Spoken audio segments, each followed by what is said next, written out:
প্রিয় ভোলাবাসী, আমাদের যেই চতুর্থ দিনের মতো ভোলা বরিশাল সেতুর দাবিতে অবস্থান কর্মসূচি চলছে, সেই অবস্থান কর্মসূচিতে আমাদেরকে সহংসতি জানানোর জন্য আমাদের কিছু ভাইয়েরা দেখতে পাচ্ছেন একটি পিকআপ নিয়ে চলে এসেছেন।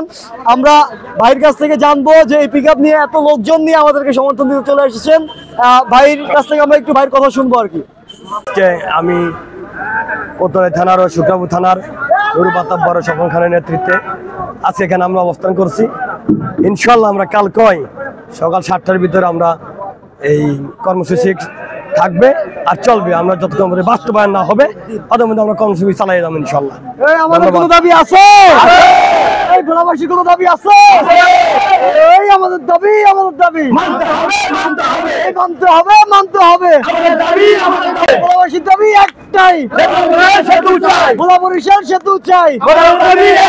অ্যাকশন টু অ্যাকশন, ভোলাবাসীর অ্যাকশন।